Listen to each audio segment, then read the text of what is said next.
Yes. Thank you very much. And then we will do this. Okay. Am I talking loud enough for everybody? You guys, am I close enough? We have relatives visiting in the next room, so I'm not gonna super project, but how I maybe usually don't filter myself with my voice projection, but I still want to make sure that it's loud enough for our meeting as well. So is this an okay tone, I guess? Yeah, You're Okay. good for me. Cool. Thanks you. Thank you. Okay, so we are in unit 11, guys. Look at how far we are. Thank you for how you started us tonight, Auntie. I super appreciate you and how you are and all the thoughts and the prayers that you put into this. And I just really appreciate you. And I feel really blessed being a married and captive to your family. Okay, so real quick visit. Any questions about office hours or Dr. Jen's availability or the school email? Okay, nothing has changed in the last couple, every other Thursday for 1 hour from 8 to 9. And we won't have any more office hours until after the break, after the skills weekend. Okay, and we can revisit that at the skills weekend if we want to pick different days too. So we're done with office hours until after the break of skills week. Skills week 15th to the 18th coming up. We will be switching platforms after that. So after tonight, I will be opening up all of the units and they will stay open. Again, they'll stay open until we switch platforms. Okay, so make sure you have everything pulled down that you want to save because I'm not gonna re-up everything we've already done to the new platform. I'm just gonna start and move forward. Okay. If for whatever reason you guys don't get something or if you lose something, we are archiving everything that we've loaded onto the units. So, later on down the road, years down the road or whatever, and you lose something, you can always reach out to us and we will have all the unit documents archived. Okay. Any questions about any of that? Okay, so let's start how we do. How was the readings? Anything, I know a lot of you guys, actually everybody already has a lot of experience supporting your communities in different capacities. Lots of experience with all kinds of roles with relatives and young people. So how any anything revelationary or like something really profound come together from something from the readings or any something that just like absolutely made no sense and you question my sanity in assigning that reading. So I always like when I had my kids, I think I did okay with the breastfeeding them. They breastfed until they were 10 months each, and then they were just done. I don't know what happened, but they were just done. And each of them at 10 months. And so I always thought that I kind of had a little complication with my son, like he wasn't latching good. So just going through that breastfeeding atlas and like learning that babies they can have a hard time with, with mom's nipples. Because I always thought, my nipples were huge. And maybe that was why they stopped at 10 months. I don't know. But I just want to learn more, like visually see more of the aids, you know, Mm-hmm. oh, I can't think of the word, the nipple thing. Like the nipple shield or the Yeah, SNS or stuff like yeah, that. Yeah. Yeah. yeah. And we will, we'll get into more of additional support needs or tools like that too. We'll do more of like a visual practice of latch assessment too at the skills weekend. Um, and we will get into when there's a struggle, when things just aren't driving, like all that kind of stuff. Yeah. My right off the top of my head, not that you're necessarily asking for my 2 cents, but I would guess that there was something changed in your cycle and it just changed your breast milk and they're like, "Yep, we're done." Like that seems like kind of a poignant time frame. And my best guess was like something changed about your fertility and it just changed changed your hormone, changed your milk content, changed something, and they're just like, yeah, peace out. So, because that can happen sometimes with fertility changes. It could happen if there's like subsequent pregnancies and stuff like that. I'll stop that thought. Yeah. I was thinking nursing strike or return of fertility. Hmm. Mhm. You did that to me, Jen. I would probably bet because two of them did it in the same time frame that it was probably reflective of a fertility change. Yeah, because my between my oldest and my middle child, there was a 6 year difference. You know, Mm. like I didn't plan on getting pregnant. I kind of did some, what do you call it? Birth control, depo, Hmm. and then there was side effects, and I stopped it, and then I got pregnant with my son, and then 2 year and a half after, I got pregnant with my daughter, Hmm. but they I had a, all 10 months. They I had a gagged too. really the gagged. Yeah, they gagged like, oh, this is disgusting. I don't want this no more. Yeah, I I would bet. tried and they didn't Yeah, want it. I would bet that there was probably a lipase change reflective of your fertility change, and it just Mm, tastes like that. yeah. Yep. I had a really I had a really I don't know, I guess like super rare side effect with Depo. My firstborn child, he got pregnant when I was on it. Gee. I was thinking weight gain, thyroid. She's like, No, no, I had a human. I had a human. I have an Anybody IUD else? baby, so there's that. Nice. Anybody Mhm. else with the readings? Something, I don't know, anything? I feel like I I still know. have ghost depot shot where like they put it. I still get pains there. Oh, phantom pains. Yeah, like Yeah. sharp phantom pains, like I'm getting the shot. Every once in a while, I feel like I have a phantom pain from the shot of Pitocin I got when Axel tried to push me over to the other side.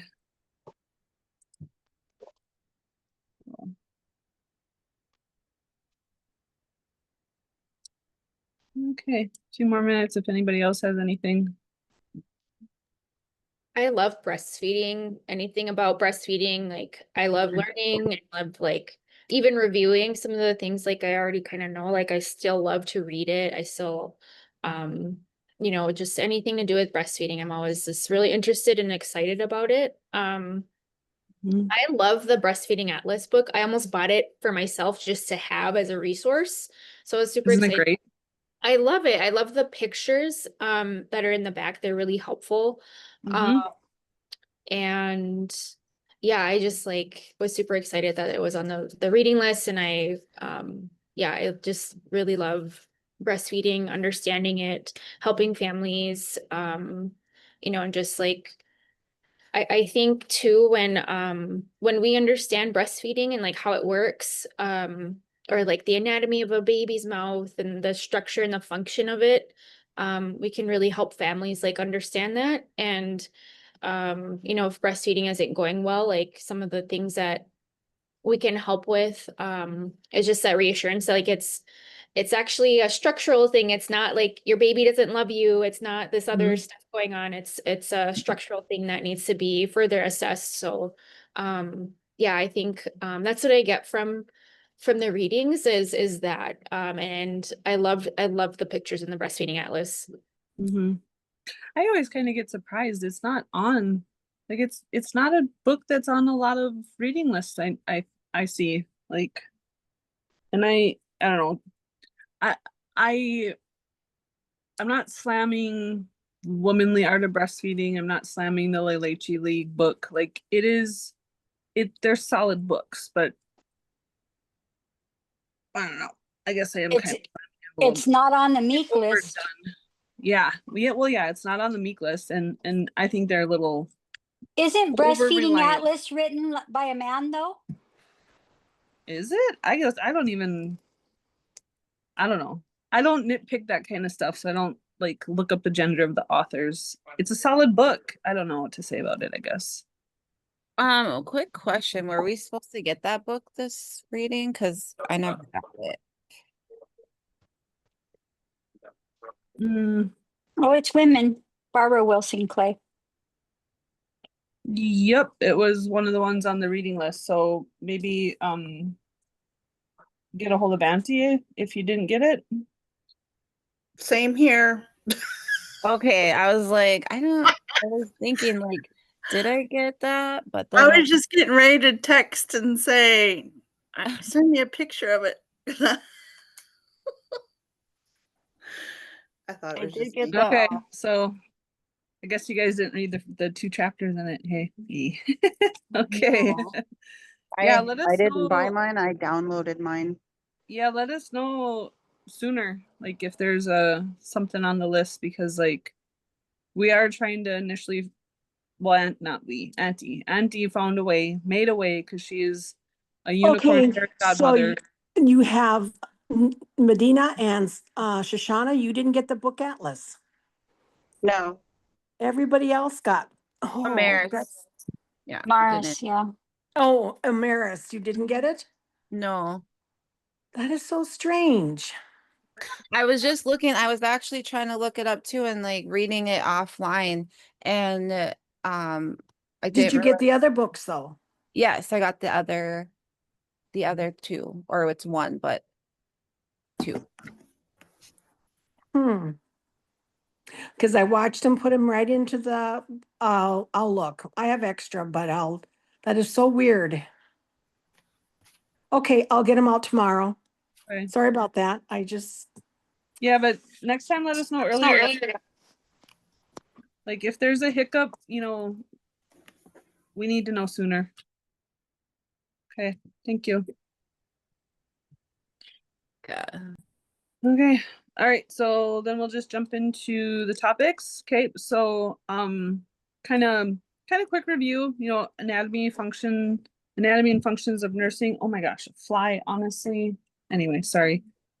It's the one insect that I disapprove of. Okay, settle down, Jane. More Fly. coffee. Okay, here we go. All right, so real quick, anatomical cross view.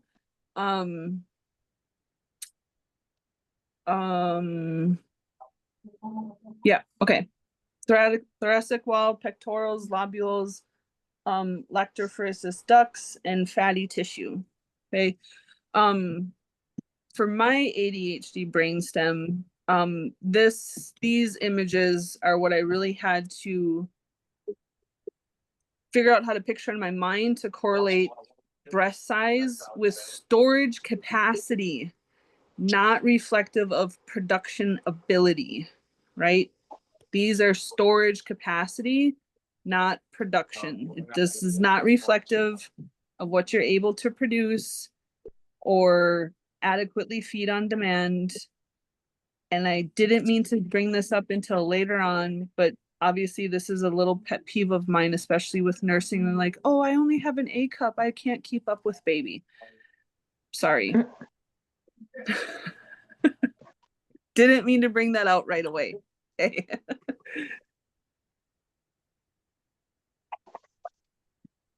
Okay, so Yep.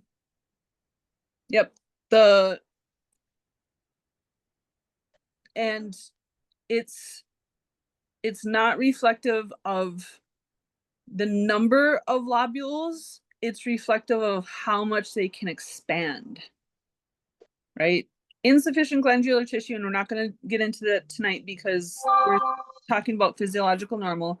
True insufficient glandular tissue is super, super, super, super rare. Okay, so breast size is when there's more fatty tissue, which is what gives you different breast size. That means that those lobules can expand more, and that's where the capacity, storage capacity comes from, not production ability. Does that make sense? Oh, yeah. I honestly never realized. I just like the picture. Sorry. Well, last time I had some in Spanish, so Hey, Mom. So good. sorry. No. And I was going to add that if somebody has insufficient glandular tissue, that's probably easily identified during the pregnancy. Because Yeah, it's pretty usually. apparent usually. Yep. Yep. And we will get into why when we talk about breastfeeding structures. Okay, so the fatty tissues is not reflective of how many lobules you have. It's the it's the space that the lobules can expand. Okay. Is that clear or helpful? Say it one more time. It's got to Okay. sink in. Okay, so breast size, so A cup, B cup, C cup, is not does not dictate how many lobules you have. It's how much the lobules can expand, therefore storage capacity, not production ability. Okay. But I've also seen A cups that can pump off 8 ounces in one sit. So Me. Thank you very much. yeah, Me. you. Okay. Okay, so what's going on? So in the postpartum with the galactagogues and the lactogenics, prolactin is the milk producer, and then oxytocin is what triggers the letdowns and the ability for the tissues to relax to let the milk out. Okay. And then, of course, then the oxytocin also works on the backside for the positive feedback of the love hormone cycle, and you're falling in love with your baby's eyes as they're chugging away and it's dribbling out the side of their mouth and looking ridiculously adorable.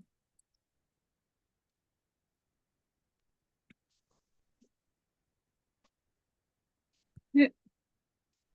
And then this is just another breakdown of the feedback. So majority of the time it's the feedback inhibitors of frequent emptying, right? Even if you're only getting a quarter of an ounce, and that's where, well, I can't pump because I don't get enough. Okay, well, and that is usually because it's right, it's so hard, you can't measure it, right? You can see an empty bottle, but you can't see an empty breast. Right? And if you don't feel full, because not everybody experiences engorgement, not everybody experiences what's the other word I'm looking for? Letdown. Active letdown. Yeah, not everybody feels an active letdown. I was 4 nursing babies in before I felt what if letdown, like that tingliness in the armpit and then like the weight shift in the breast. It took me 4 nursing babies to be like, oh, that's what a letdown feels like. Okay. But that continuous emptying, right? Supply on demand, demand more, produce more, right? And that can be very hard to describe or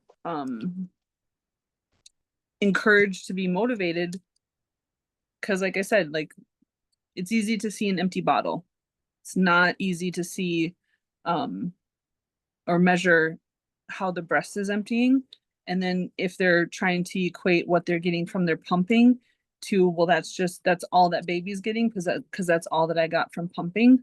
Like that can be really, really hard for first time moms or anybody that hasn't had a successful breastfeeding relationship with previous babies. Okay, so that frequent emptying, that frequent stimulation, wow, the rest of that thought. Am I making sense yet? I don't know. Let's drink more coffee.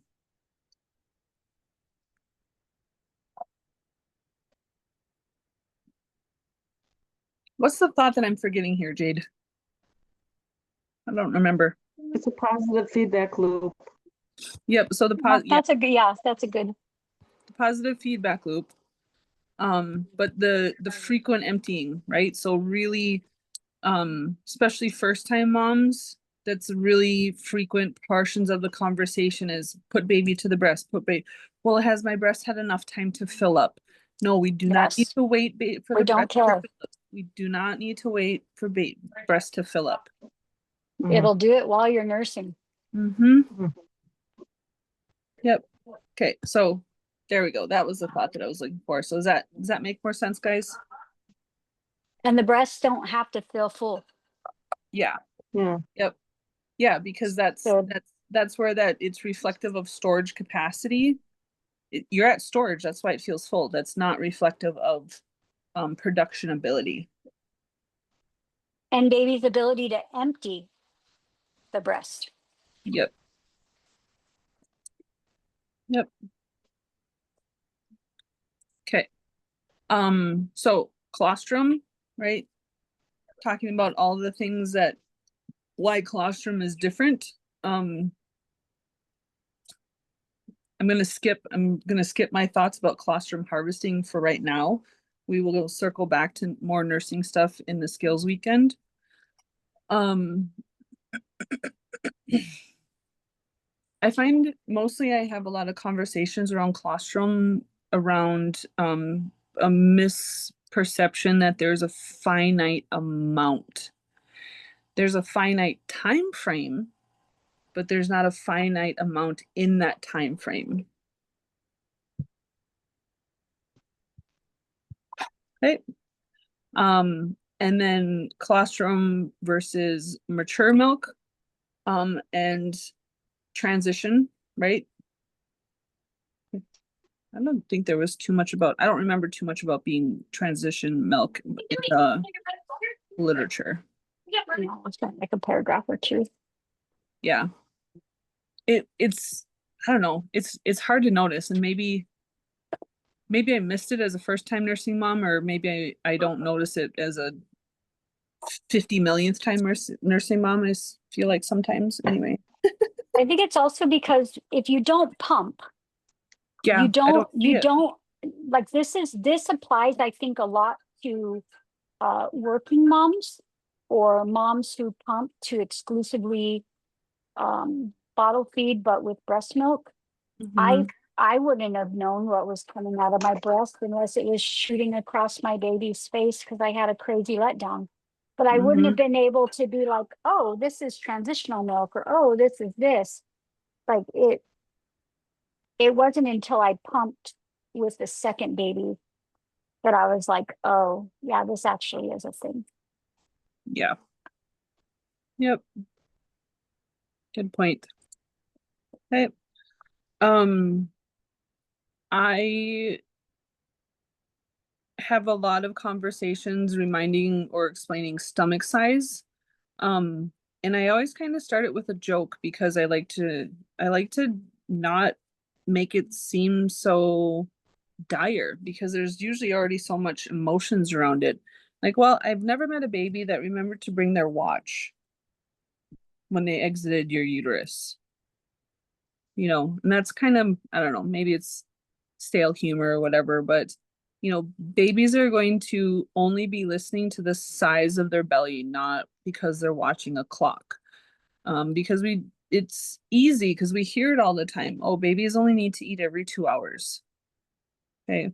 But if we look at the size of the stomach, you know, we're really expecting babies to last on 2 hours with those stomach sizes. We're saying that that's good enough. You know, and sometimes that can be really hard to encourage young moms or new moms or first time breastfeeding moms because it's kind of ingrained into the social psyche or social pop culture perception of like what's adequate feedings for babies.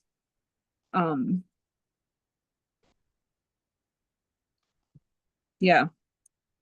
I always tell myself I'm gonna get one of those little keychains with the balls on it that like are the same size as babies' stomachs, but I always forget to actually get one. I'll try to find my extra one. I have two of them.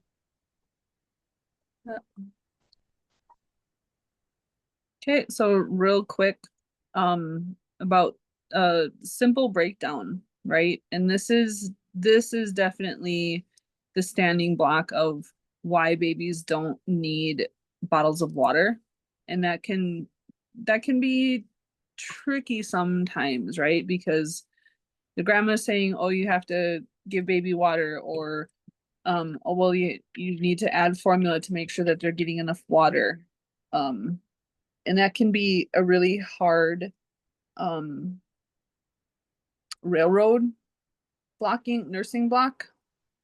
That can be very emotionally hard to try and help get them around that.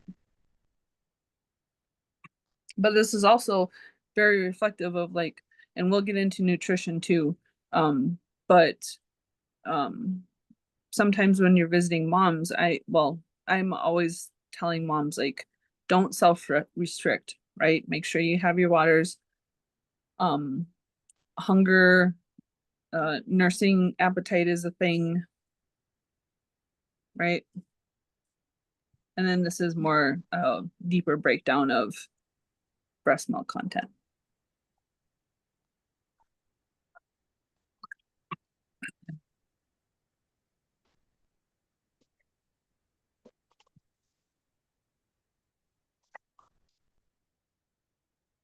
Okay. I usually don't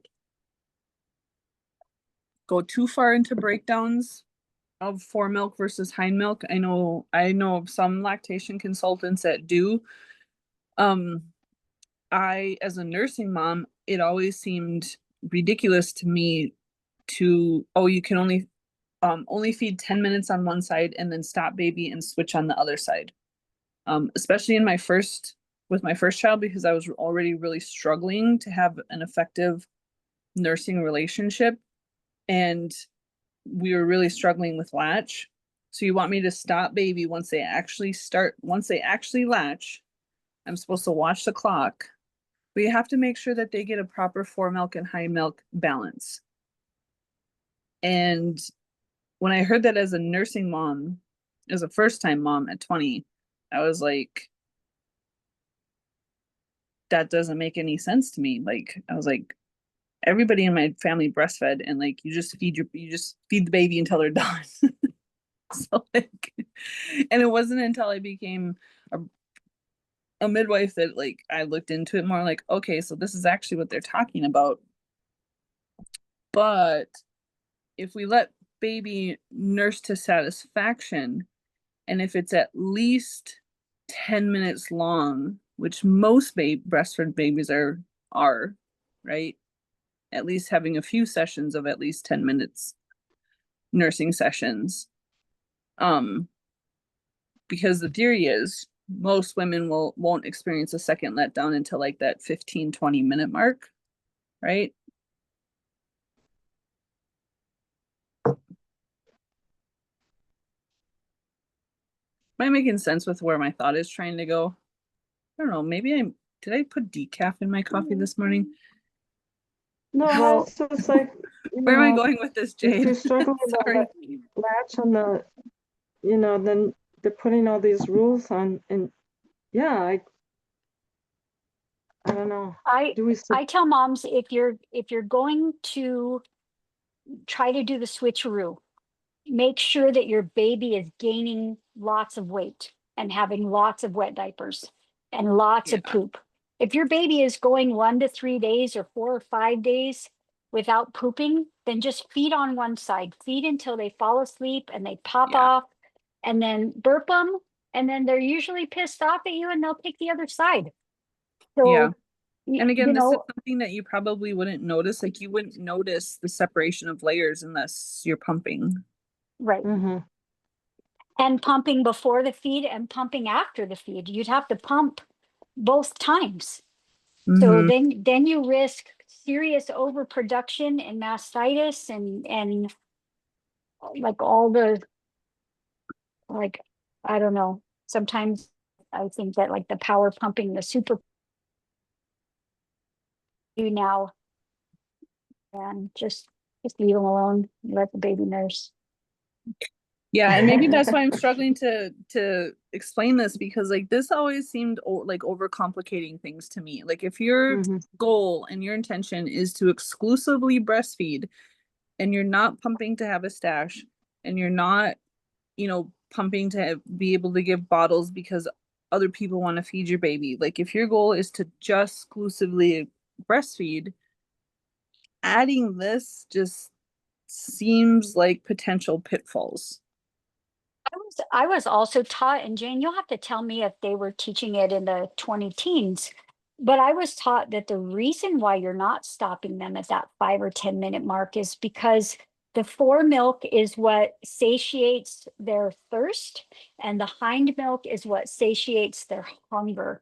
So you're actually going to get more time in between nursing sessions if you're nursing for longer, say on just one breast, because they're getting that thirst. When you hear them, they're gulping and gulping and gulping. Like I Mhm. was taught, okay, don't take them off after that. Just leave them on until they come off on their own and they're milk drunk, because they need all of that milk in the one sitting. If you are, say, popping them off during the fore milk phase, and you're and then you're switching them on the other breast, then you are nursing every 45 minutes because they're never getting their hunger satiated and they're not getting enough fat to sleep and grow. Yeah, that was in some of my trainings, but it was definitely starting to phase over into like the 10-minute recommendation, and it was Mhm. departing from that 5-minute recommendation. Um, and my preceptor would actually talk about double feeding on one side for that reason. Mhm. If baby like accidentally fell asleep, like they weren't really done but they fell asleep because they're a new baby and the oxytocin was a little too heavy, and instead of switching them to the other side, put them back on if it was less than 5 minutes, because you're still going to get some more of that hind milk, which is the higher calorie, the more fat dense, the more chubby leg roll building milk Mhm. aspect.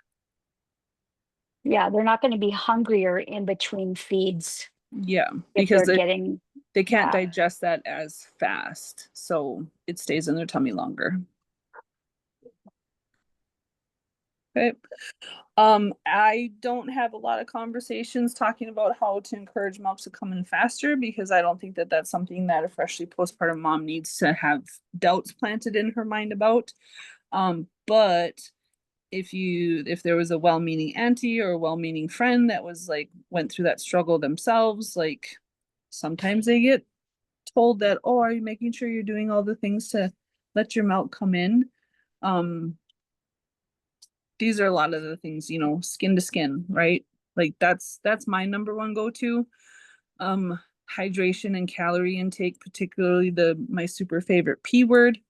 Um, letting baby have contact naps on the chest. That will stimulate lactation and that will help with transition, right? Smelling your baby, seeing your baby. That's gonna not make the hormone shift faster so much as like make it stronger, make it more effective, right? And you have to be holding your baby Yeah. in order to have That all of these baby things. around. The baby has to be around you, Yep. not being held by everyone else. And I think that for a lot of my families, this is a hard This conversation. can And be very hard. yeah, Yep. but helping the families understand that you're supporting the mom by actually supporting the mom, and you're supporting the baby by supporting the mom. And if you're coming to help with the baby, then come to help by helping the mom. Frequency of offering the breast and double checking on latch is my other things that I talk about a lot when they bring up concerns about like, well, how do I know my milk is coming in? Right? Because again, you're not pumping it out, you're probably not seeing it. So we talk a lot about hunger cues. For any baby 2 weeks and younger, if any muscle on their face twitches or if they move their fist even like a quarter of an inch towards their face, put a booby in their face.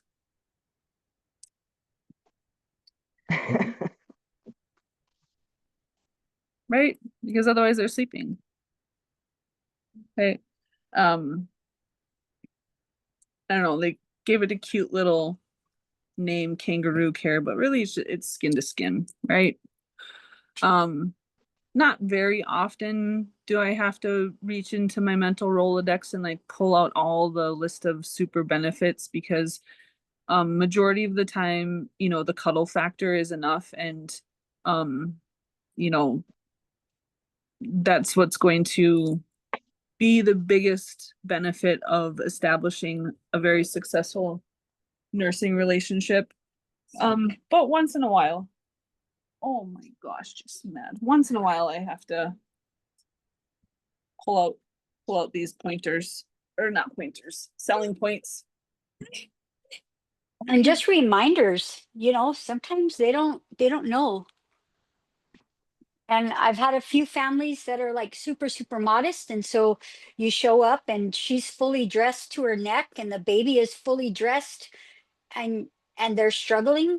And I'm like, hey, why don't you open up your top a little? Like, why don't you get dressed a little bit? Like, like I've seen your vagina. I can see your boobs. It's fine.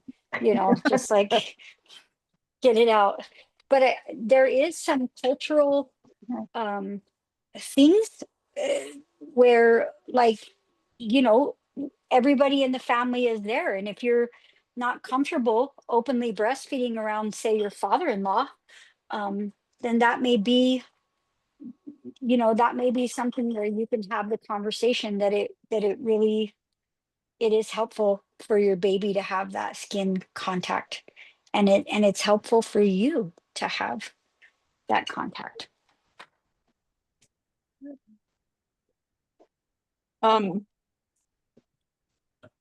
One of the things that I'll talk about sometimes that it's not really on this list is like you still smell like amniotic fluid, right? And that's a smell that baby, like in the first 7 to 10 days, your sweat actually has traces of amniotic fluid. And that is a very comforting smell to baby. So yes, that is why you're the only one that can comfort your newborn, right? And oh gosh, talk about a newborn. What was the other thought? I had an end thought. Oh my gosh, where's it's not, I had enough protein today too. Sorry guys. Coffee. Okay. Okay, yeah, a couple more on the cute little phrasing of kangaroo care, but it's really, it's skin to skin. So talking about, there's the thought. This is the best way to help babies' muscles transition into the sensation of gravity. Right? So it's not common that a lot of newborns like to be laid flat on their back, right? That's literally not how they were for the last 9 months, right? So sometimes I talk about now they have the sensation of clothes, now their muscles have the sensation of gravity. Not with all my families, because I do, there's families that culturally practice regular swaddling or cradle board use, and not that by any means that that's bad, but in the first couple weeks, right? So we're still focusing on establishing this. So we're just talking about like the first week, mostly first 2-3 weeks in this time frame.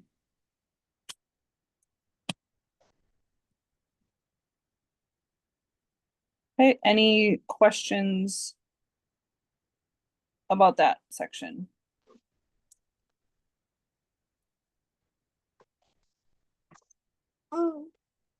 I have a question. Yeah. So when some of my young girls, my young women get pregnant, and I ask them, are you going to breastfeed or are you going to bottle feed? And then their response is, oh my God, I don't want to lose my breasts. Like the pregnancy has, made their breasts bigger. And so their thought process is, if I breastfeed, they're going to deflate and they're just going to be saggy boobs, and I don't want that. No, they'll actually stay big because they'll stay full. Like, and I mean, I understand, like, I definitely understand where they're coming from, but Just say if they don't want them to sag, keep them out of a bra. right, so there's that. Okay, so there's actually more association with breast shape changing with overly structured undergarments than with breastfeeding. But collagen, protein, like that's going to help the tissues maintain their elasticities. So it's not actually the breastfeeding itself. It's more so the loss of the collagen and the tissues and the muscles struggling to support the shape of the breast versus like the fact that the breastfeeding happened.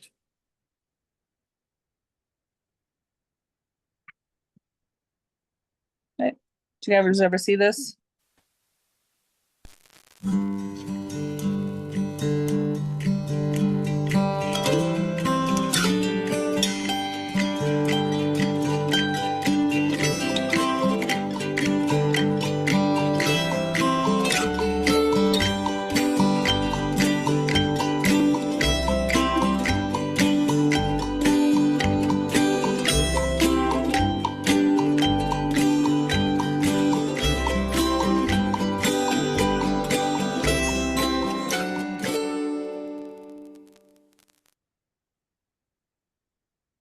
Of course, there's a tagline right across when the baby actually does it. Do you guys ever see the breast crawl before?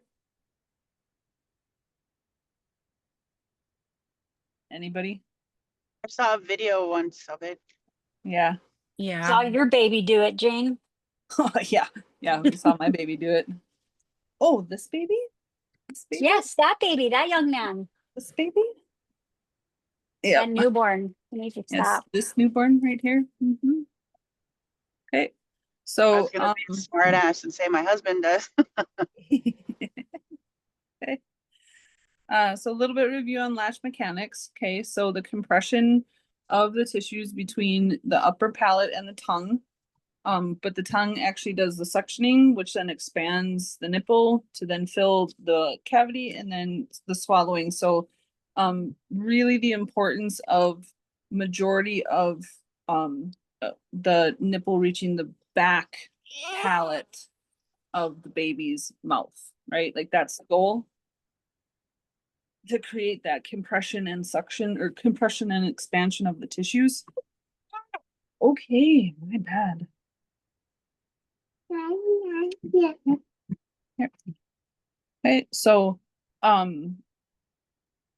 really just getting and like I said, we will go over more visual assessments at the skills training too. But you're gonna get sick of hearing the same thing, right? Not you. You don't have to comment. Thank you. So the wide gate, nice, super, super wide. And then I guess the mushing baby onto the breast has kind of come out of fad of education. But there are times when I have found that that is effective for some, especially when there is a functional tie going on. I'm a horrible midwife. I still tell them to squish them. Yeah, to face plant them to get as much tissues to the past the middle of the tongue.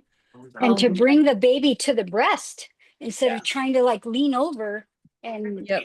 and bring it to the baby. Yep. It's so much easier. Yeah. And I'm also finding a lot of newer lactation consultants aren't trained about the straight line from the ear to the shoulders to the hips, which that seems weird to me. Yeah, I know that they're not teaching that because I had to tell one today. Yep. Okay, hold on a second. All right, let me get rid of this baby. Beta, if you want to talk about where are we going? Okay, so wide, super wide, a couple different variations of hold. Some women are able to do this like the V, right, to manipulate their breast tissue. I've only ever seen smaller breasted women for that to be effective with smaller breasted women. I've never seen a large breasted woman be able to effectively hold with the V. I would say the C hold is most common, and the U hold is usually only with the football position. And with small breasted women, I tell them to just grab above their nipple, like right above the top of their areola, and just smooch it up. Yeah. And then that'll tilt it up to the roof of the baby's mouth. And because I would not have had anything to see or to you, I literally was an A cup. I'm gonna get rid of this guy if you want to talk about this real quick. Okay, so some of this flippo method, this is what I'm kind of talking about, right? She's using the C to kind of lift the nipple up to the top of the baby's mouth. There's a reflex at the top of the baby's palate that when the tongue hits the underside of the nipple, it'll encourage the baby. You could see in number 4, it encourages the baby to latch on. And then in 5 and 6, baby is bringing that tongue all the way back. But sometimes, do you see in number 1 where the breast is actually on the chin? So a lot of times I'll tell them, hey, use your breast and use your nipple to kind of just pull their chin down a little bit to where their mouth will open up wide. And then once their mouth opens wide like that, you can get them in. But that's what I'm talking about is getting the baby to where they have to actually open their mouth and kind of put the nipple in. A lot of times if you see someone trying to breastfeed and they're trying to take their nipple and put it like right on the baby, and like straight on. And I always tell them, none of us eat straight on. So babies don't either. If you're drinking out of a glass, you're not drinking out of a glass straight on. You're tilting your head and tilting it back to nurse. And babies have to do the same thing. And it opens up, relaxes the tongue. You can see where the tongue is relaxed at first and then pushes the nipple up to the top of the palate. Those are the types of things that you need for milk transfer. And so a lot of times to get that deep latch, like number 4 is actually a pretty shallow latch. And I would argue that 5 isn't the best latch either.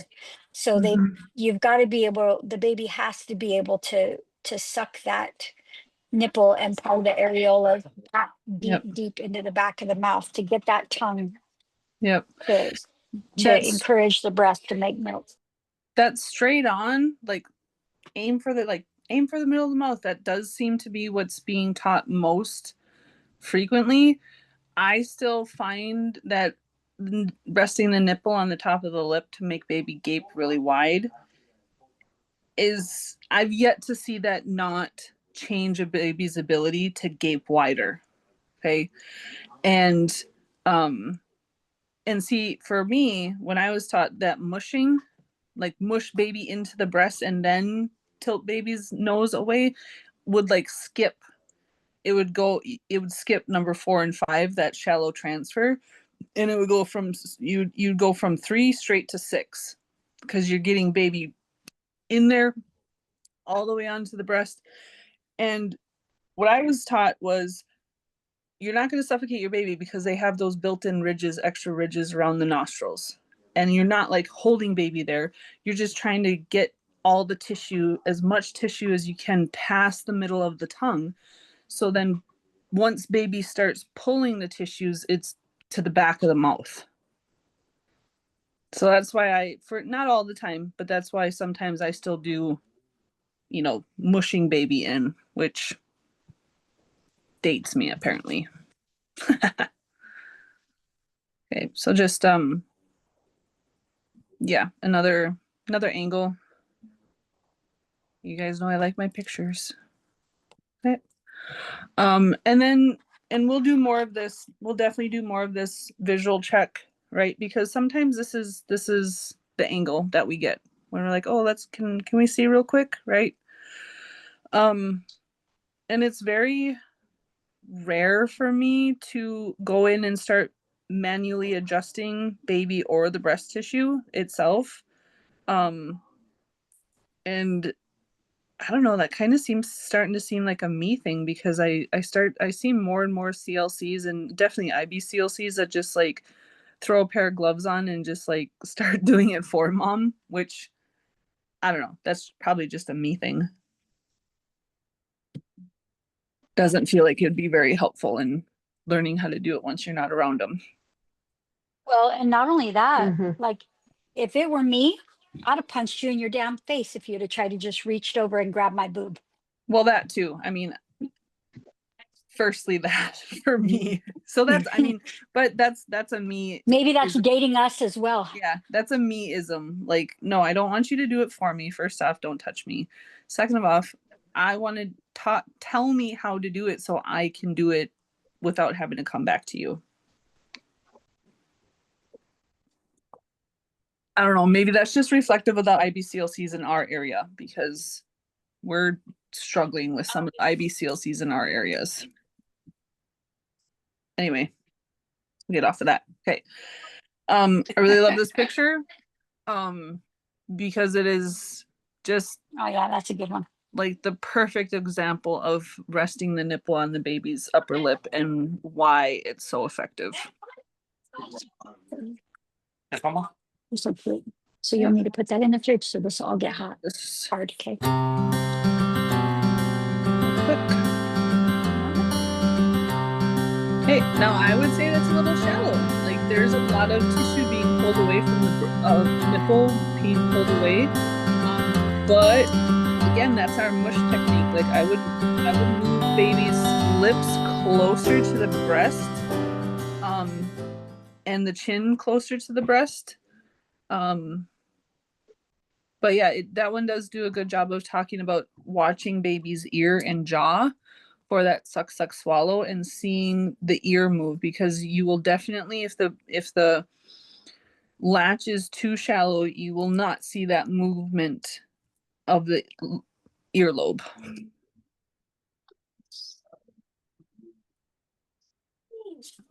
I'm okay. Then take him outside. I'm in my meeting right now. Thank you. I'm distracted watching Jade. Oh, What is she doing? Sorry, it's a brisket in butcher paper. It's my daughter-in-law's birthday today, so I made her a brisket. Well, I started it last night, and now I'm just cutting it so they can eat. And my fat baby is making a carrot cake with his damn bonnet, because that's That's how we roll around here. So yeah, sorry, it's just a big ginormous brisket. If anybody looked up Nancy Moorbacher, she has a great collection of educational videos, like a whole account of educational videos. Not to say, you know, find the ones that you want to send as resources. Because at 2, 3, 4 o'clock in the morning when they're not sleeping, sometimes they need another video. Right. Okay. Especially in the newborn stage, I think that upright is the easiest. It's the easiest for baby. It puts the least amount of pressure on their chest and their back muscles as the muscles are getting stronger from dealing with gravity now. It literally creates a slip and slide, so the less likeliness of spit up or triggering acid reflux. Yeah, the upright, reclined, slightly laid back. In all my experiences, the easiest for 3 weeks and younger, for sure. Right. And if you look at the back of their head, it helps facilitate that other slide of getting that baby to open their mouth really big. Yep. Also very helpful, encouraging mom's position. Also the easiest way for babies to be able to nurse with heavy breast tissues, especially if there are a lot of tissue underneath the areola, right? And then mom doesn't have to hold it as much. It's just a really, probably my favorite, I'll just say it, probably my favorite way to encourage deep latch, successful latch, like all the good things, right?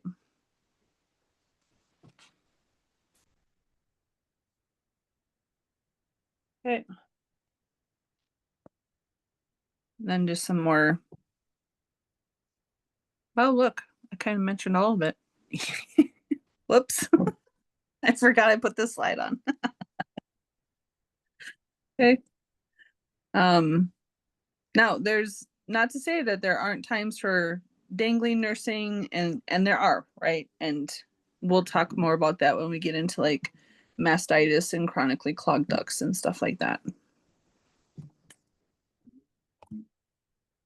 Okay, and then what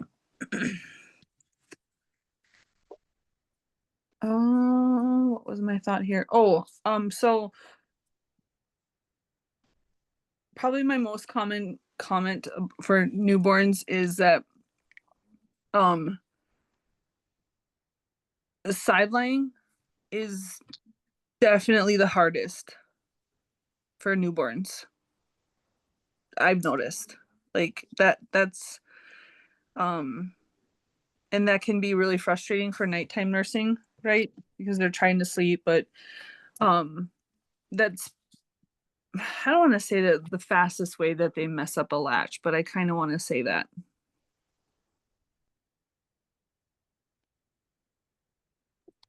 I think sideline encourages the latch to be too shallow. Yeah. The baby doesn't have to work for anything. Mm-hmm.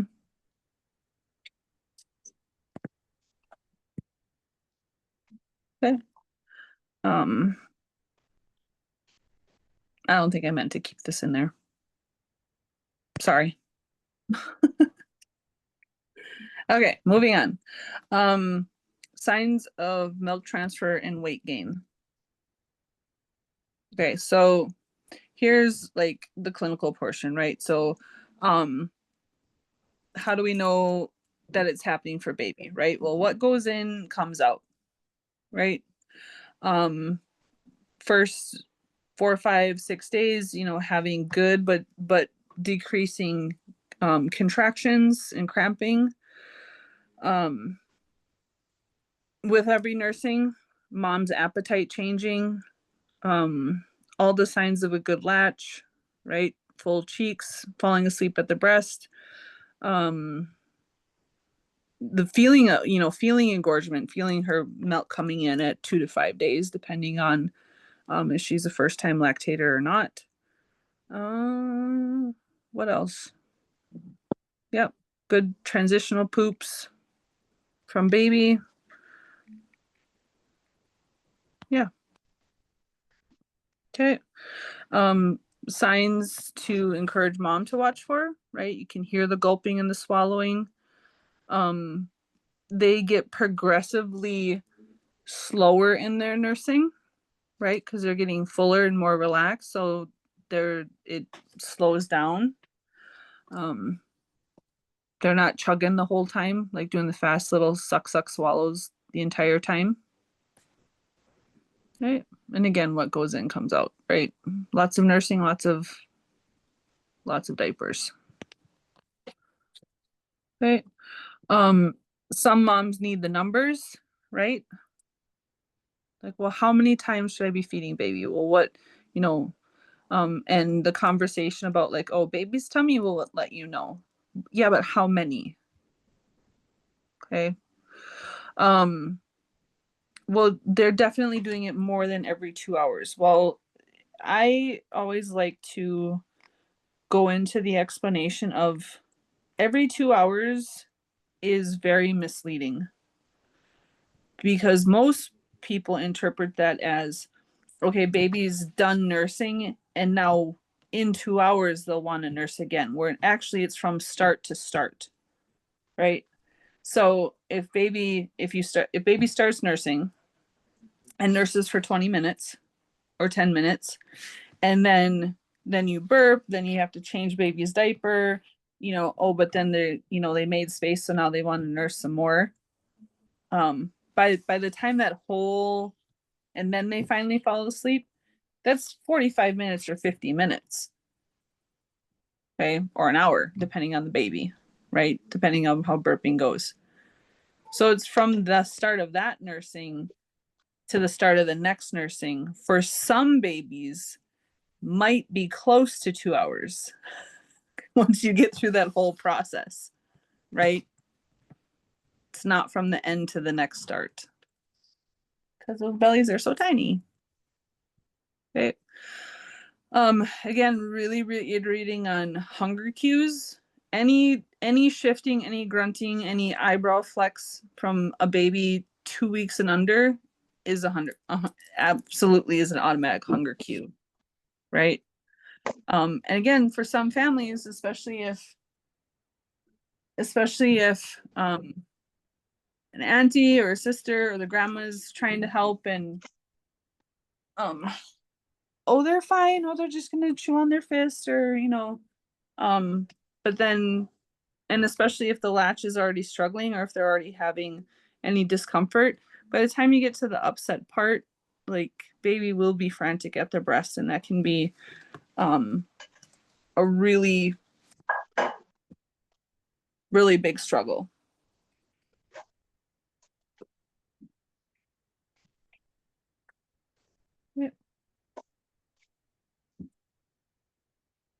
This is also a really good explanation, a visual sign to reassure mom, right? Closed fist, open fist.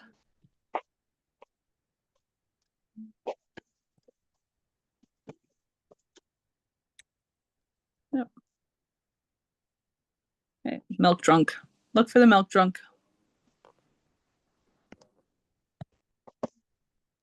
Okay.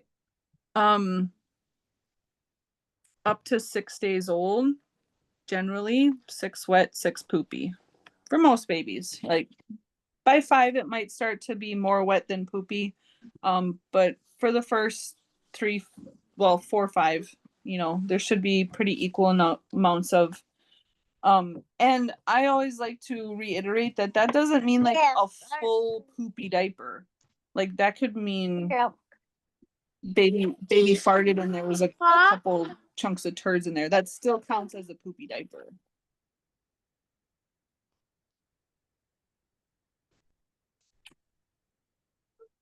Okay. And then getting these pictures at 3 o'clock in the morning. How come my baby's diaper looks like this?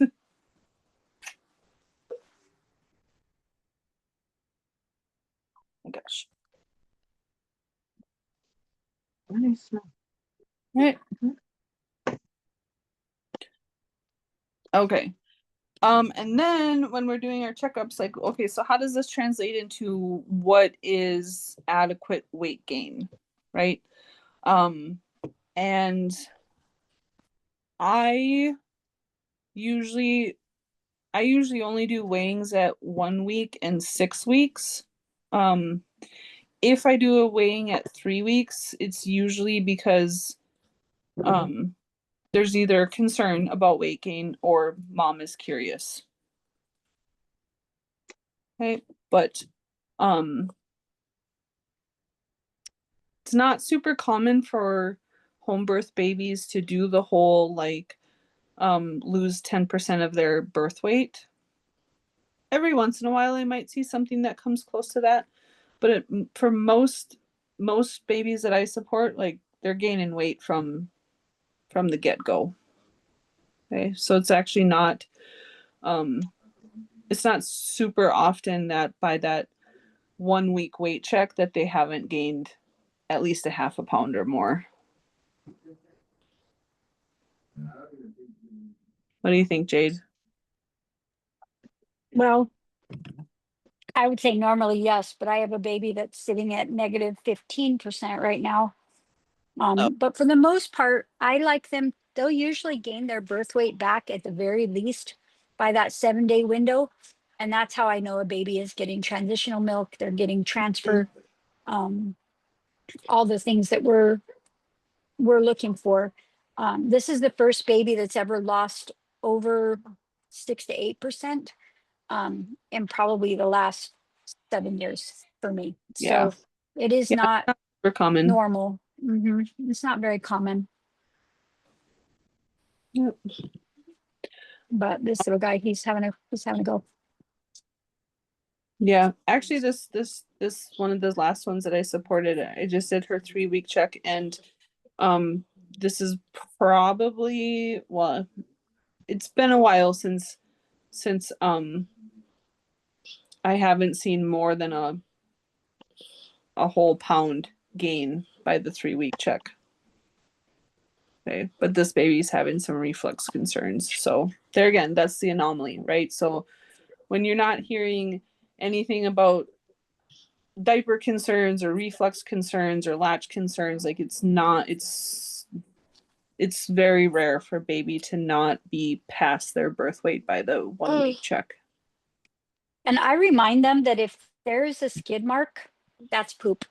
Mm-hmm. That's a poop. So they don't have to blow out their diaper every single time. It can just look like a little shark, and that's count that as a poop. Yep. Some midwives do use the growth chart. Okay. If you want to, I would recommend using WHO's breastfeeding one specifically for breastfeeding.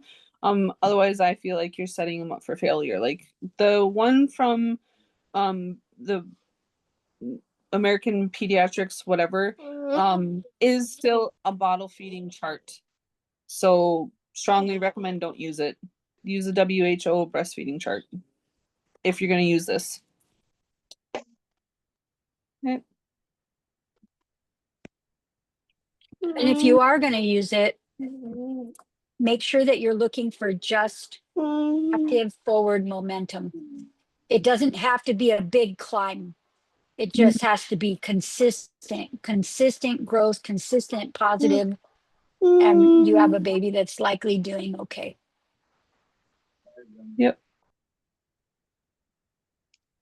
Yep, that they stay on their growth trajectory. It doesn't have to be like they don't have to jump from the green to the red. Like if their growth curve is consistent or gain curve.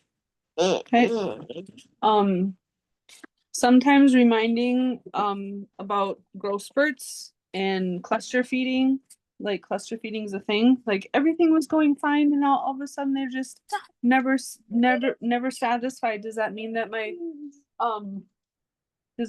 supply is struggling or inadequate or dropped? Most likely no. It probably means baby's in the growth curve or growth spurt. right? And now they're in their bulking phase, and now they're never going to be full. Okay.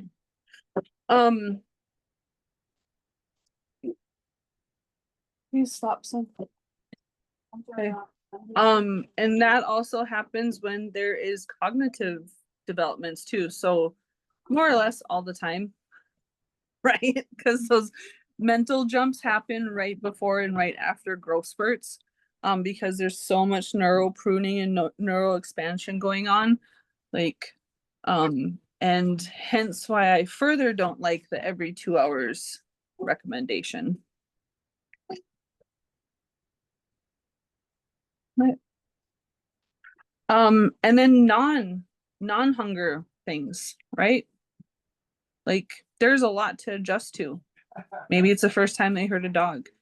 Maybe it's the first time that they were away from mom for more than 10 minutes, right? Maybe they're struggling to take a nap because it's the first time in the car on a road trip or like whatever. There's definitely, I feel like there's tons and tons of validity to the emotional component to breastfeeding that just doesn't get talked about. It doesn't get validated for breastfeeding moms for all kinds of reasons, right? Like, oh, your answer is to, give the baby the boob for everything. Like, how come you don't just want to share the baby? It's like, well, it literally is the answer for everything.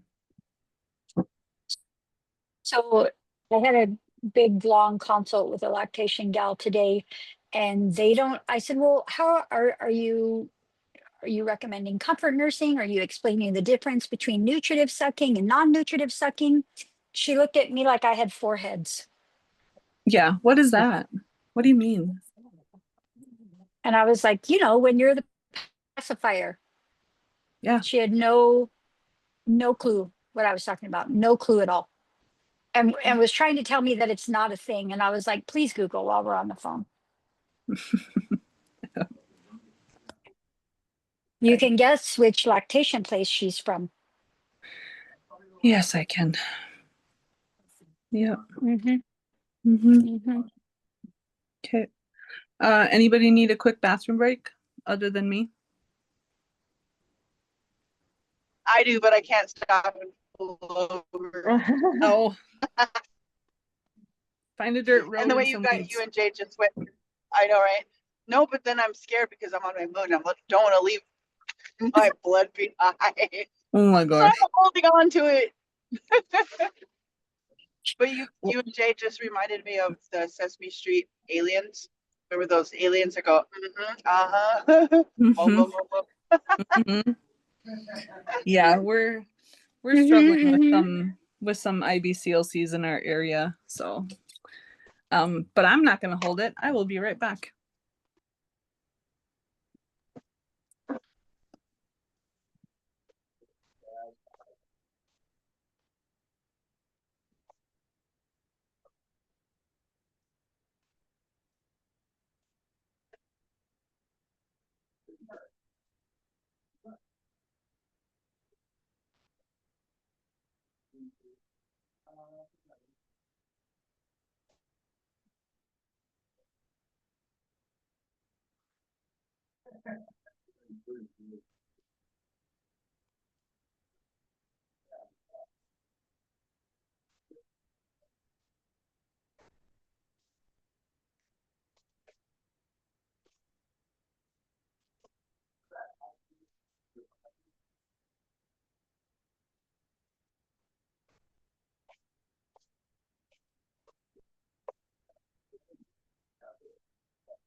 Okay, sorry.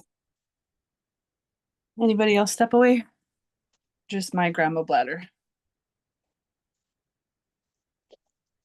Okay. Is everybody here? Are we good to go? I- I can't tell. We good? Okay, cool. Okay, so okay, so last few topics. Postpartum intimacy. So we've kind of touched on it a little bit already when we were talking about postpartum visits. I do not talk with every family that I support about postpartum intimacy. Okay.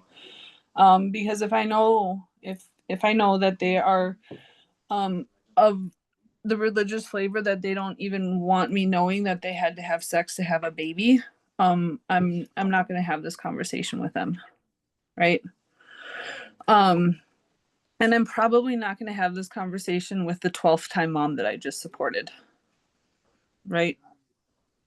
Unless she specifically asked me a question. I'm going to give her the benefit of the doubt and treat her like an adult and assume that, you know, she understands herself and their dynamic is obviously good, whatever their plan is together, right? But outside of those two big considerations, okay, I definitely will talk with first time moms about this, right? Like physical changes, take your time, go slow. This is a whole new body. Like it's literally a different body than you had 6 weeks ago, much less 10 months ago, right?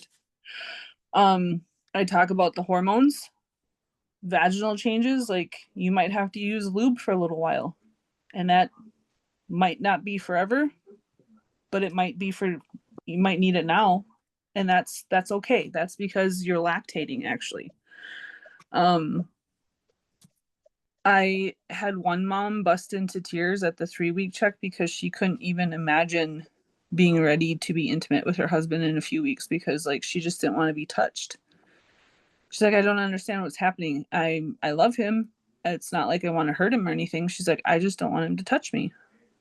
And I'm like, well, that sounds normal to me. That sounds like your brain is trying to make you focus and prioritize on this very biologically expensive thing that you just spent the last 40 weeks making, and it doesn't want you to make another one. Like it wants you to focus all your attention into the one that you just made. So you sound fine to me, right? And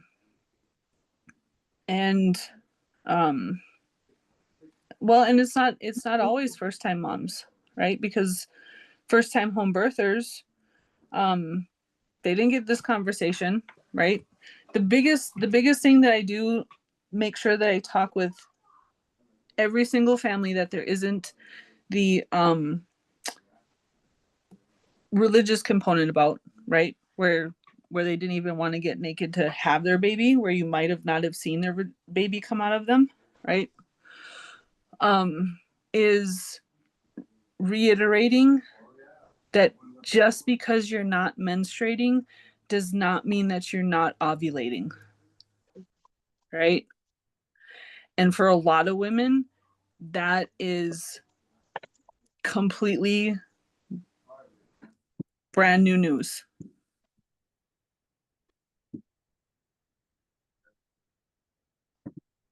Like, what do you mean? But I didn't get my period back yet. But that does not mean that you're not ovulating. And if that's a consideration for your conversation together about family planning, that could be very important.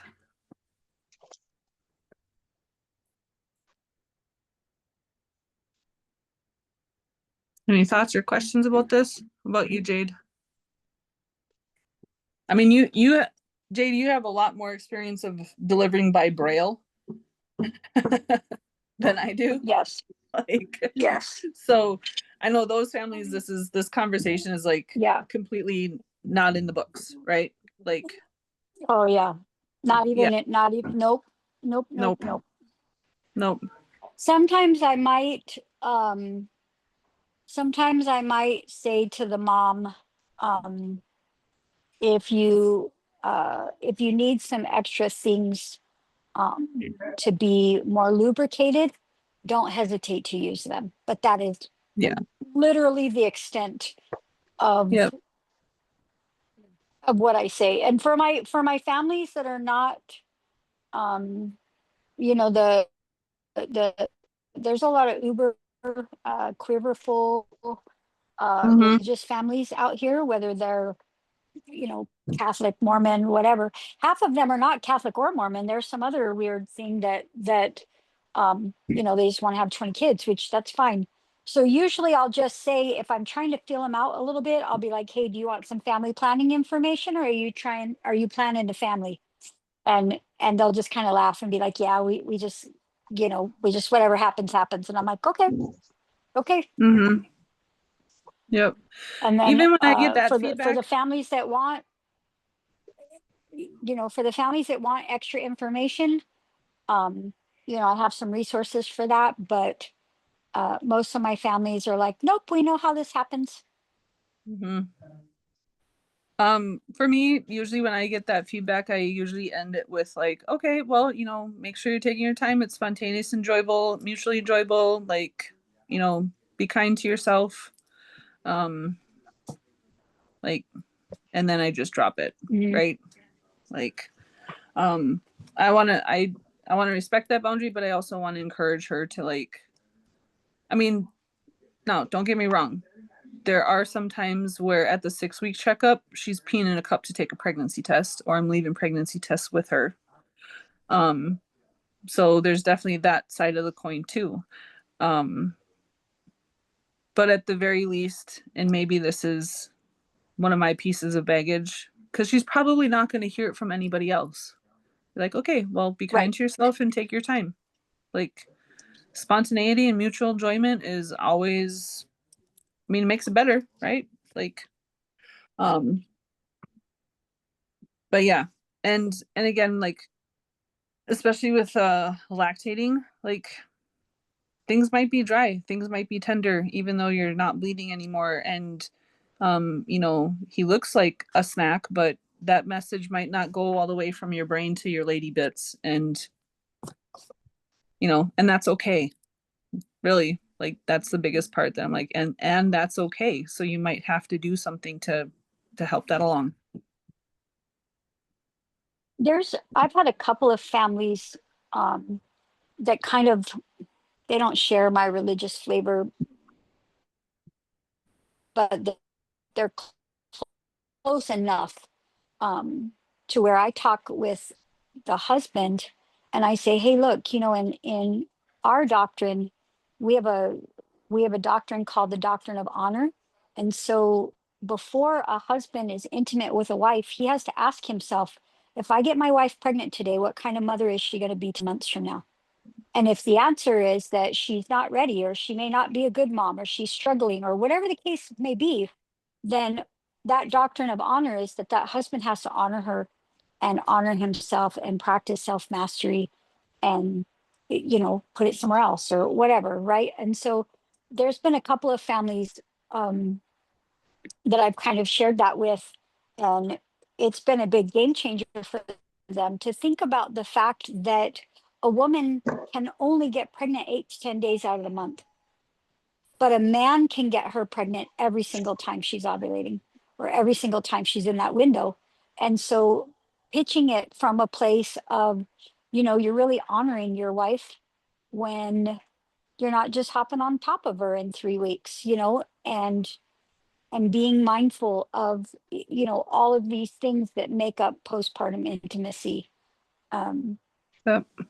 and it's been kind of a interesting conversation, but I would say my first 100 births, I never saw a single baby crown. Yeah. Yeah, you definitely have a lot more They experience with were, that. And then that's for me, that's yeah. particularly why I always bring up the fact like just because you're not menstruating does not mean that you're not ovulating. Okay, so would you like to talk about Mhm. ways to see if you are ovulating? Okay, so LH sticks, ferning, you know, honest, some go in. Do you want to go in for labs, like to even see if you are ovulating even though you're not menstruating? Because some have complete fertility sustainment just because they're lactating. But not the majority. I would bet not the statistical majority. I would say the statistical majority that are experiencing suspended fertility is actually really experiencing suspended menstruation.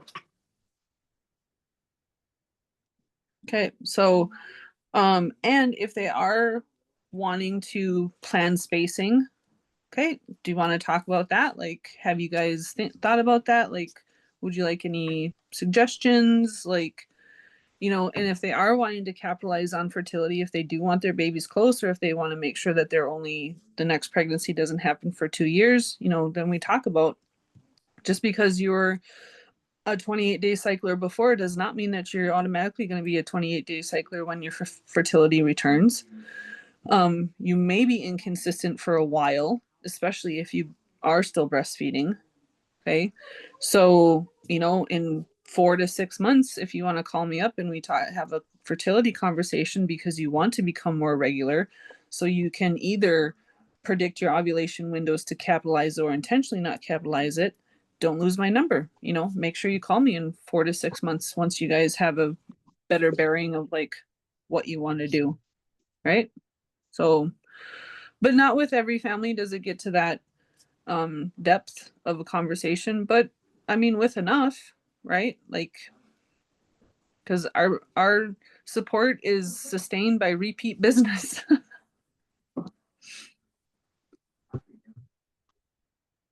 So I have a question. Yeah. So when you're doing your childbirth education or your preconception care, this is something that you can talk about during Yes. as well? Yep, absolutely. Yeah, if they're just asking you for fertility, like when we did our fertility awareness or our conception counseling, yeah, this directly ties into that. Yep, definitely. Okay. Yep. And I actually prefer to address it in the preconception or in the family planning, so that when I bring it back up to them at our 6-week closeout checkup, it's not a foreign concept to them. Mm-hmm. Yeah, yeah. If you get to work with them in that time frame, or if they Mhm. reach out to you in early in the first trimester, you know, if they reach out to me in the second trimester, I usually don't bring it up. Like, you know, how did conception go? Like, you know, were you trying like? But if they reach out to me in the first trimester, it usually is more of a conversation, because they might not be for sure on their dates, right? So I might talk more about their cycle, or were you tracking? Do you know where your fertility window was happening between your follicular and your luteal phase? Like, were you using LH sticks? Like those kinds of conversations.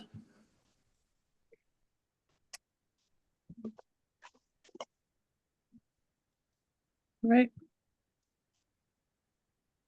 Anything else about this so far? Okay. And again, like we will come back around when things go awry. We're still in the last of being waist deep in the physiological normals. Like these are all normal fluxes, right? Because even if um even if menstruation returns prior to 9 months, I would say postpartum, um that does not mean that their fertility window is consistent. That does not mean that their luteal phase has regulated itself. Um, I mean that doesn't even necessarily mean that the lining that they're building is adequate for conception to implant, right? It just means you're bleeding, and that's all super super normal in the first 2 years. Like, um, I I mean I get it, especially if they're intentionally trying to plan pregnancies close together. Um, in that first 2 years, if they're struggling, I personally wouldn't consider that secondary infertility until they hit that 3-4 year mark, maybe. Yeah, 3-4 year mark, especially if they're intentionally trying. Um, but if she was actively breastfeeding past the 1 year mark, um, yeah, that first 2 years would, in my some physiological, normal physiological variations. But now if she only acted exclusively breastfed for like the first 5 months or less, and now they're in the 18th month, 27th month, and she still hasn't like super regulated, then she might be creeping into some secondary infertility misregulation. Like her progesterone might be struggling, or her estrogen isn't building adequately. I don't know. I just find like the infertility slapping labels are just like, I don't know. I mean, but like so much of our stuff, it's getting overdiagnosed or over fear mongered. There we go. I'll just say it, right? Or, you know, this idea that if you don't have a baby in a year, you must be infertile. And it's like, well, like, are you calorie restricting? Do you drink alcohol? Like Yeah. there's so many other things that go into that. Are you eating a high protein diet? Are you eating waffles? Like there's a lot of things that go into that. Do all your sugar-free things have stevia? You know, like Well, there's even cordyceps. Like, do you feel like a right. well-balanced mom, or are you stressing about everything? Because that could drastically be shortening your Mhm, fertility window just because your cordyceps are so high. right. And I mean, and I had 8 years between my last one and the baby, and I had a true case of Yeah. secondary infertility. I was Yeah. doing all the things, like everything short of Clomid and IVF, because my Yep. religious flavor is not down with that. But it's like I struggle with moms now that are like in their 20s and they're like, yeah, I'm infertile.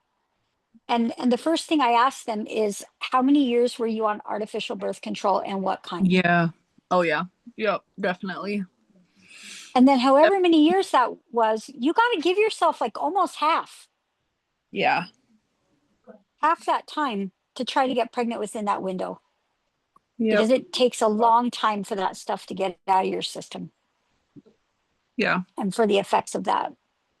And Yep. Yep. are you, you know, yeah, you're the Muppet baby aliens, Yep. Yep. Yep. but Yep. Yep. like, Yep. Yep. yep. Yep. Yeah. I Or mean, Medina, she's probably that's a dying now. huge, huge consideration. But Totally dying. we've normalized like, oh, get on the pill because you're 12 and you had your menstruation, let's regulate it, blah blah blah blah blah. Like, you know, so yeah, 19, 20, 22 year olds are like, oh, I'm struggling with fertility. And like, no, you're actually not struggling with fertility. Your body is struggling to figure out what is the physiological normal, because unbeknownst to you, you unintentionally jacked it up for the last 10 years just to like help with acne or make sure it's regular. Like, Right. but yeah, and we'll get more into And that you've stuff. been telling your body it's been pregnant Oh for that yeah, whole let's time. not get into that one tonight yet. And they're like, wait, what? Wait, what? And I'm like, Yeah, yeah, dude, the only way to balance your hormones is to be pregnant. Sorry about that. yeah, yeah, and we're not gonna touch placenta pills tonight. Oh, We'll get into don't that. even get me. I've had too, Exactly. We'll I've get had into too that rough of later. a day, dude. I know. Like, we're That's what still I'm in eating, Jane. physiological normal. We're Hold still on, in where's my physiological camera? normal. Okay, my camera's way over here. Do you see what I'm eating? Uh-uh. Why is it not working?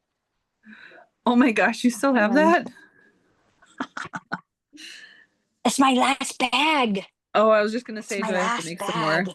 I'll make some more and I'll bring them to Bimiji. Yeah, Okay. it's my last bag. Okay. Okay, so real And quick, there's and only again, like maybe as a 4 reminder, left in here. we still are in physiological normal support.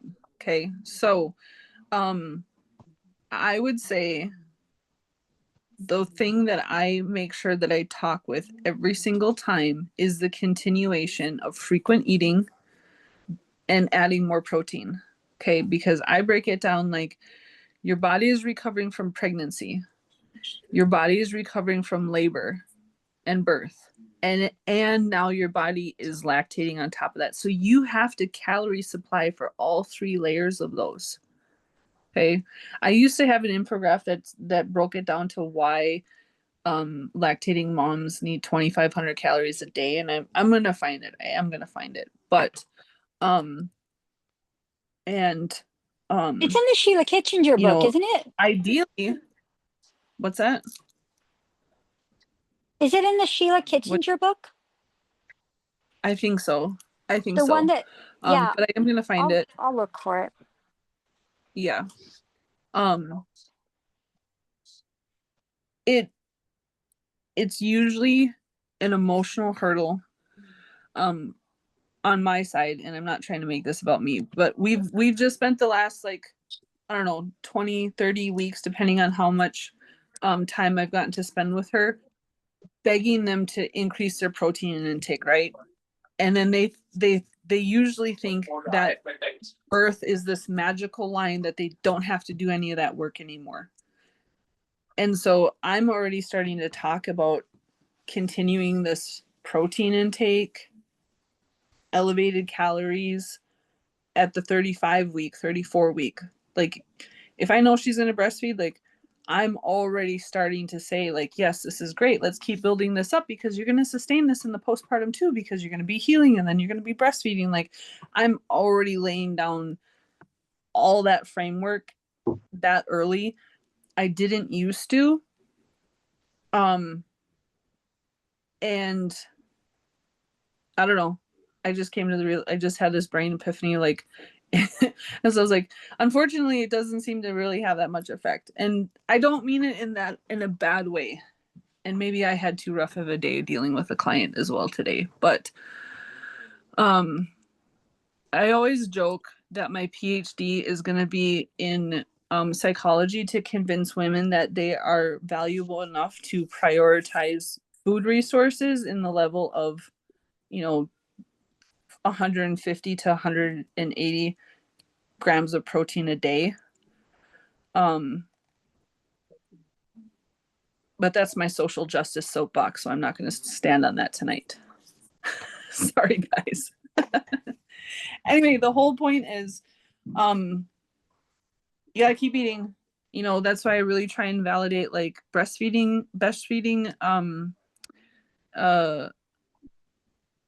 breastfeeding hunger is a thing. Appetite, there's the word. And I really try and always say, validate that, like, listen to that appetite, right? Because most of the time, majority of the time, I don't like to speak in absolutes, because I'm tired of the universe challenging me with my declarations of absolutes. Yep. Medina, we're gonna get t-shirts now. Our body has this really awesome communication feedback with our baby when we're breastfeeding with their saliva, so that their saliva will change right before a growth spurt, and that will actually kick in our appetite, because they know, like, it's like we're built to have this symbiotic relationship, right? Weird. Our brain and our body is going to change our appetite because our baby is about to go into a growth spurt, so then it's going to be demanding more calorie dense breast milk. So listen to that breastfeeding appetite. That's part of your baby communicating with you. There, I got the whole thought out. But sometimes, I mean, in some of our communities where this is still a food resource, a food scarcity consideration when we're trying to have these conversations too. Like, that's very real for a lot of our communities. Get in touch with your Wix, get in touch with your commods, see what's available. I haven't been to our commods office in a long time, but for a while they did ask if there's any infants, or if there's any, is anybody breastfeeding, is there any newborns, because you got like 2 extra jars of peanut butter or something, and an extra bag of beans. So at least there's something, like, it's a thing. I don't know, but I know every commods is different and every WIC is different. So knowing what resources or extra resources can be accessible can be paramount to this conversation. Right. Again, just thinking about physiological normal, right? So we're still talking about protein and we're still like keep doing the blood builders, right? I definitely hesitate to talk about or recommend any galactagogues or lactogenics in the first 4 weeks for sure, because that is still very critical time for milk regulation, unless they know that they have to go back to work and they want to stash, like, okay, then we might talk about that. But usually my first go-to is protein and power pumping, right? As much as but it's that supply on demand, right? If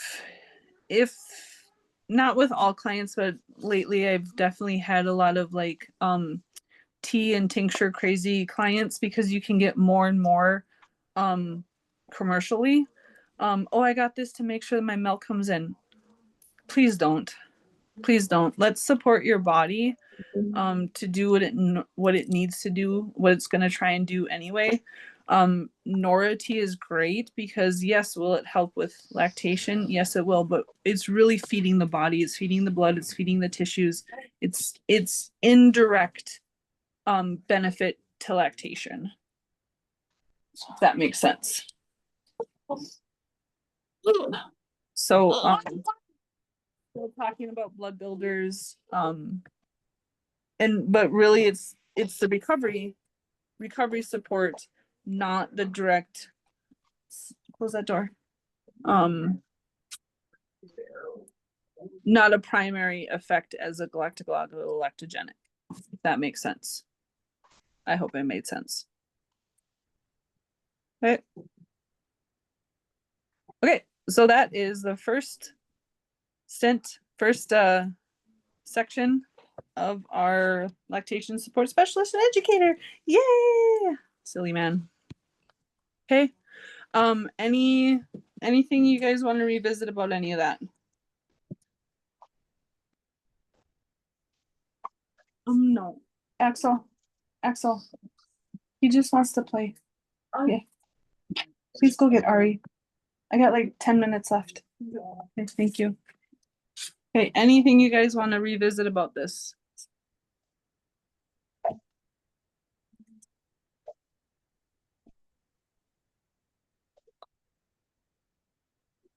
We'll drum on the floor. Oh, the worst. Okay. Okay. Okay, so what is next? Like I said, I will be opening up all the units to pull down anything, double check, make sure you got everything pulled down. I only got like 10-15 minutes left. Okay, never mind. Oh my gosh, we're just crabby, man. No more, we won't have any more office hour. Okay. Hours. What's that? I said office hours. Yeah, we won't have any more office hours until after our break. We will be switching platforms, so that's why I'm going to open up all the units, because I'm not going to go back and put on previous units. So those will be all open back up until after the break when we switch platforms. And unit 12 is actually an online course. It's about defensive charting, so we will be posting all that information. And just the completion of that course, it's I just checked, it's still $18, and you have 2 weeks to complete it, so then that will take us right up to the gathering. And yeah, that's that. Yeehaw. Yeah. Does anybody have any questions regarding the lodging? We'll be at the South Shore, which used to be the Hampton Inn. The rooms are under my name, and this week I'll go in there and assign rooms. Let's see. As far as the mileage, you need to send an email to Michelle anytime after October 1st, and then she'll take care of it.